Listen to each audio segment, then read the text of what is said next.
चुनाव आने हो तो जाहिर सी बात है कि नेता नगरी में बयान और वादों का दौर शुरू हो जाता है। लेकिन इस बीच जो वादा अब उमर अब्दुल्ला ने कर दिया है, उसके बाद से घाटी की सियासत का पारा बढ़ना लाजमी। एक तरीके से जम्मू कश्मीर में चुनाव की तारीखों के ऐलान के बाद नेशनल कॉन्फ्रेंस के नेता उमर अब्दुल्ला के बयान ने चुनावों की सियासी पिच को तैयार कर दिया है। उमर अब्दुल्ला ने अनुच्छेद 370 को लेकर कहा है कि जम्मू कश्मीर में विधानसभा चुनाव के बाद पहले फैसले में आर्टिकल 370 खत्म करने के केंद्र सरकार के फैसले के खिलाफ प्रस्ताव पारित किया जाएगा।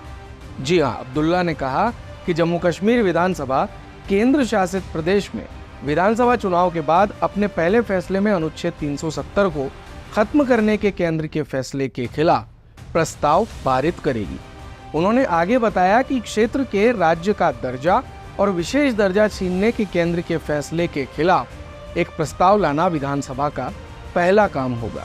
आपको बता दें कि 5 अगस्त 2019 को राज्यसभा और लोकसभा दोनों में एक विधेयक पारित कर अनुच्छेद 370 को खत्म कर दिया गया था।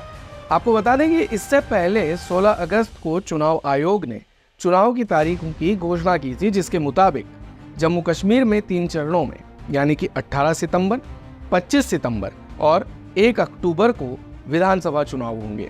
इससे पहले उमर अब्दुल्ला ने जम्मू कश्मीर में विधानसभा चुनाव की घोषणा होने के बाद भी मीडिया से बात की थी। तब उन्होंने कहा था कि देर आए लेकिन दुरुस्त आए। उमर ने कहा, जम्मू कश्मीर में हुए अधिकारियों के तबादले पर भी मैं अपना पक्ष रखता हूं। और अपना पक्ष रखते हुए उन्होंने कहा था कि कई अधिकारियों का अचानक तबादला कर दिया गया है। हमें इन तबादलों पर शक है। बीजेपी और उनकी बी टीम, सी टीम, डी टीम को फायदा पहुंचाने के लिए ये तबादले हुए हैं। बीते 1-2 सालों में कुछ नेताओं की सुरक्षा कम कर दी गई है और वापस ले भी ली गई है। चुनाव आयोग आदेश दे और सुनिश्चित करे कि उनकी सुरक्षा बहाल की जाए। आपको बता दें कि घाटी में पिछली बार विधानसभा चुनाव नवंबर-दिसंबर 2014 में हुए थे और जम्मू कश्मीर में 19 दिसंबर 2018 से ही राष्ट्रपति शासन लागू है। ऐसे में उमर अब्दुल्ला के इस बयान के बाद सियासी हलचल होना तो अब लाजमी है, क्योंकि हर चुनाव से पहले किसी मुद्दे की एक पिच तैयार होती है और फिर तमाम पार्टियां और नेता उसी पिच पर खेलते हुए दिखाई देते हैं और वैसे ही बयान देते हैं।